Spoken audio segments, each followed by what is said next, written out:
Chengicherla PS పరిధిలో మాత్రం దారుణమైన సంఘటన చోటు చేసుకుంది అనుకోవచ్చు. ఒకే కుటుంబానికి సంబంధించిన ముగ్గురు మరి విగత జీవులుగా పడిపోయి ఉన్నారు చెర్లపల్లి రైల్వే ట్రాక్ పైన అని కూడా చెప్పొచ్చు.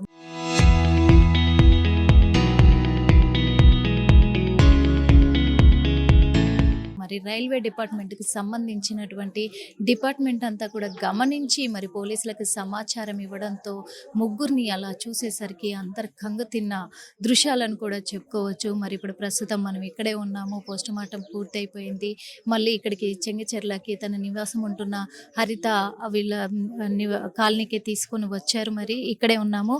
మరి విజయశాంతి రెడ్డి అనుమానాస్పదంగా కూడా తను ఇలాంటి బలవన్మరణానికి పాల్పడ్డట్టుగా తెలుస్తుంది. ఇద్దరు పిల్లలు పాప బాబు కూడా inter first year, inter second year చదువుతున్న వాళ్ళతో సహా తను రైల్వే ట్రాక్ పైన మొత్తం విగత జీవులుగా పడిపోయి ఉండడం అనేది విషాదకరము, బాధాకరం అని కూడా చెప్పుకోవచ్చు. ఏం జరిగింది అనే కోణంలో పోలీసులు అయితే దర్యాప్తు చేపడుతున్నారు. అదేవిధంగా వాళ్ళ ముగ్గురు ల్యాప్టాప్లను కూడా స్వాధీనం చేసుకున్నారు. ఇప్పుడే బ్రేకింగ్ తెలిసింది ఏంటి అంటే కూడా వాళ్ళు సూసైడ్ నోట్ కూడా రాసినట్టుగా తెలుస్తుంది.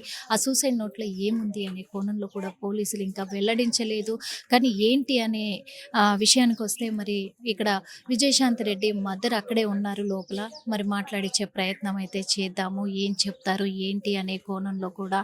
ఎందుకంటే ఇక్కడ చూస్తే ఇందాక వాళ్ళ బ్రదర్ చిన్న సమాచారం ఏంటంటే అసలు వాళ్ళకి ఎలాంటి గొడవలు లేవు. బావ 10 సంవత్సరాలుగా దుబాయ్లోనే ఉంటారు. తను వస్తూ ఉంటారు, వెళ్తూ ఉంటారు. అలాగే బాబు హాస్టల్లో ఉన్నాడు, పాప హాస్టల్లోనే చదువుతుంది. ఇప్పుడు సెకండ్ ఇయర్ ఎగ్జామ్స్ జరుగుతున్నాయనే కోణంలో పాప ఇంటికి రావడం జరిగింది. బాబుని తీసుకొని మరి ముగ్గురు వేరే వాళ్ళు వెళ్తున్నానని చెప్పడం కూడా జరిగింది అని విజయశాంతి రెడ్డి బ్రదర్ అయితే చెప్తూ ఉన్నారు. మాకు ఎలాంటి గొడవలు లేవు, ఎలాంటి ల్యాండ్ ఇష్యూస్ లేవు. ఇప్పుడు ప్రస్తుతం ఈ ఇంటిని కూడా తనకు కట్నం కింద మేము ఎప్పుడో రాసిచ్చాము. ఆ ఇంటిని అప్పుడు రాసిచ్చిన దాన్ని ఇప్పుడు తను ఇల్లు కట్టుకున్నారు, ఈ ఇంట్లోనే ఉంటున్నారు అని చెప్పేసి కూడా. అలాంటిది నా చెల్లిని నేను ఎందుకు పోగొట్టుకుంటాను, మాకు ఎలాంటి గొడవలు లేవు అని చెప్పేసి చెప్తూ ఉన్నారు విజయశాంతి రెడ్డి బ్రదర్ అయితే. అదేవిధంగా ఇక్కడ ఒకవేళ అలాంటి తగాదకు వస్తే నా చెల్లి కంటే నాకు ఎక్కువేం కాదు. ఇప్పుడు నేనున్న ఇంటిని కూడా నేను బోడుపల్లో ఉంటాను, రియల్ ఎస్టేట్ చేస్తాను అని చెప్తున్నారు. అలాగే నేనున్న ఇంటిని కూడా నా చెల్లికి ఇచ్చేస్తాను, అంతకంటే ఎక్కువ ఏమున్నది అని చెప్పేసి అంటున్నాను. మరి ఏ విధమైన అనుమానాలు ఉన్నాయి, ఎందుకు ఇలా చేశారంటే అదే తెలియట్లేదు అని చెప్పేసి చెప్తూ ఉన్నారు. అసలు ఎందుకు ఇలాంటి బలవన్మరణానికి వాళ్ళు నిర్ణయం తీసుకోవాల్సి వచ్చింది, అసలు ఏంటి, తల్లికి ఏమైనా తెలుసా మరి విజయశాంతి రెడ్డి మదర్కి అని చెప్పేసి కూడా అడిగే ప్రయత్నం అయితే చేద్దాము. అమ్మ చెప్పండి తల్లి. ఏం చెప్తారమ్మా, అడగకూడని విషయం అడగొద్దు, ఏం చెప్పొద్దు అమ్మ తల్లి. వాళ్ళకు చాలా అన్యాయం అయ్యో, నా కూతుర్ని నేనే పెంచుకున్నా అమ్మ. నేను పెళ్లి చేసినా కూడా అత్తగారి ఇంట్లో లేదు, నా దగ్గరే ఉన్నారు. పిల్లలందరినీ పెంచుకున్నా నేనే. చిన్న చిన్న పిల్లలు చాదుకొని పెట్టుకున్నా ఇక్కడ. అయ్యో, నా కూతురు పోయింది, ఇంకేమున్నామా, నాకేం చెప్తా మీకు. మేమిద్దరం మేముంటాం, పైన ఉంటాం మేము. ఆఫీస్ కని వెళ్ళింది. ఆఫీస్ ఎప్పుడైనా క్యాబ్ వెళ్ళిపోతే కార్ తీసుకొని పోయేది. నేను అప్పటికన్నా 2000 వేస్ట్ అయితే పెట్రోల్కు ఏమొద్దు ఇవాళ ఆఫీస్ కంటే. మీటింగ్ ఉంది, ఇద్దరు పని చేయట్లేరు ఆఫీసులో అని చెప్పి పోయింది. నిన్న ఇంట్లో నుంచే చేసేదే, ఆఫీస్కి పోయింది. ఇంకా ఏం చెప్తాలే, మేము ఇంట్లో చాలా కలిసి ఉంటాం అమ్మ నా కూతురుతోటి. అస్సలకి మాకు ఎప్పుడు తేడా రాలమ్మ. ఆమె పెళ్ళైన కాంచి కూడా ఇక్కడే ఉంది నా దగ్గరే. ఏ రోజు ఒక మాట అనకపోయేది, నేను కూడా అననమ్మా.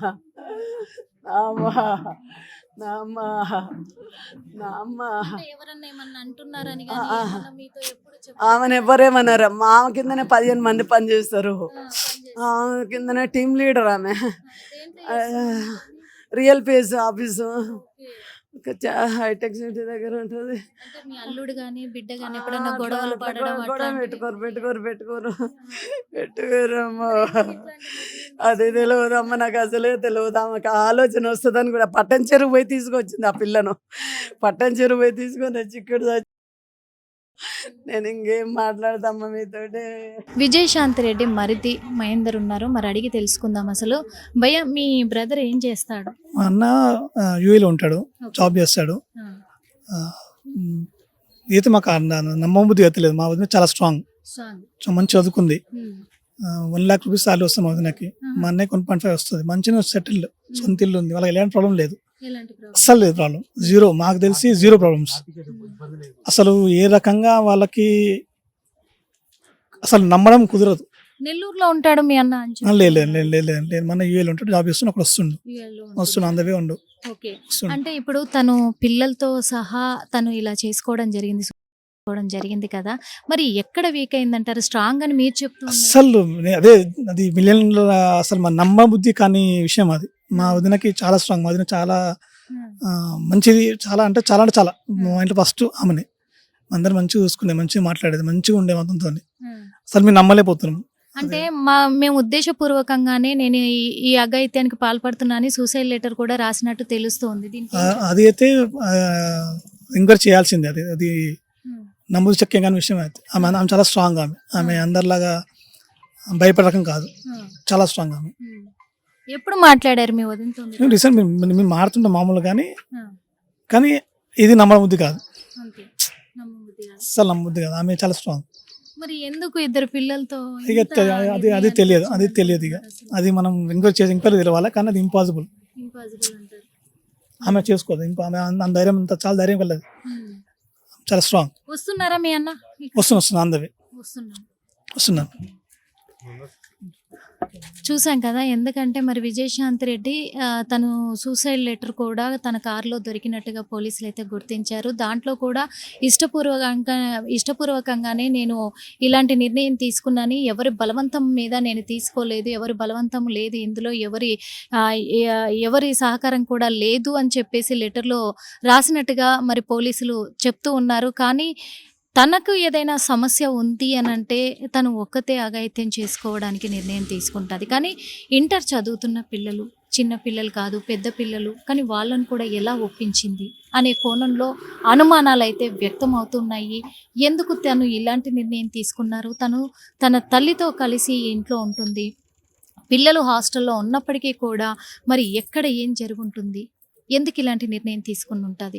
పోనీ తను ఏదైనా తప్పు చేసింది అనుకుంటే తను ఒక్కతే నిర్ణయం తీసుకొని వెళ్ళిపోతుంది కదా, కానీ పిల్లల్ని ఎందుకు ఒప్పించింది, పిల్లల్ని ఎందుకు తీసుకొని వచ్చింది, పిల్లలతో పాటు తను ఎందుకు ఇలాంటి అఘాయిత్యానికి పాల్పడాల్సి వచ్చింది, ఇందులో ఎవరి కుట్ర కోణం ఉంది, అసలు ఎవరి వల్ల ఎందుకు ఇలాంటి ఇది చేసింది అనే కోణంలో కూడా దర్యాప్తు అయితే పోలీసులు కొనసాగిస్తూ ఉన్నారు. ఇప్పటికే ల్యాప్టాప్లన్నీ కూడా స్వాధీనం చేసుకోవడం కూడా జరిగింది. అలాగే ఆ ల్యాప్టాప్లతో పాటు తన సూసైడ్ లెటర్ని కూడా స్వాధీనం చేసుకున్నారు పోలీసులు. మరి అదే కోణంలో దర్యాప్తు కొనసాగిస్తూ ఉన్నారు. వాళ్ళ అన్న చిరంజీవి ఉన్నారు, వాళ్ళ అమ్మ ఉంది కాబట్టి వాళ్ళ అన్న చిరంజీవిని కూడా వాళ్ళు ఎంక్వైరీ చేసే అవకాశాలు ఉన్నాయి, విచారించే అవకాశం ఉంది. కాబట్టి ఏం చెప్పబోతున్నాడు, ఏ విషయాలు బయటికి రాబోతున్నాయి? ఇప్పుడు దుబాయ్ నుంచి తన భర్త కూడా, విజయశాంతి రెడ్డి భర్త కూడా వస్తున్నాడు కాబట్టి తను ఏం చెప్పదలుచుకున్నాడు, తను ఏం మాట్లాడదలుచుకున్నాడు, అంటే దీని వెనకాల తనకి ఏమైనా తెలిసిన విషయాలు ఉన్నాయా, లేకపోతే ఆయనకి ఎవరి మీదైనా అనుమానాలు ఉన్నాయా, లేకపోతే ఏంటి అనే కోణంలో కూడా దర్యాప్తు అయితే కొనసాగిస్తూ ఉన్నారు పోలీసులు. అదేవిధంగా ఇప్పుడు విజయశాంతి రెడ్డి మరిది కూడా మాట్లాడారు. మా వదిన చాలా స్ట్రాంగ్, ఇలాంటి నిర్ణయాలు అస్సలు తీసుకోదు, నెలకు ₹1,00,000 శాలరీ ఆవిడకి, అలాంటిది ఇలాంటి నిర్ణయం ఎందుకు తీసుకుంటుంది, కానీ ఇదంతా బయట పడాలి అని చెప్పేసి వాళ్ళు కూడా చెప్పడం జరిగింది. ఇది ఇక్కడ ఉన్నది. మరి పోలీసులు ఏం వెల్లడించబోతున్నారు అనే కోణంలోనైతే మనము వేచి చూద్దాము. కెమెరామెన్ విజయ్తో Nirmala, RTV. Local to global news at your fingertips. మీ చేతిలో ఒక ఆయుధం. Download raw TV app. Media legend Ravi Prakash is back.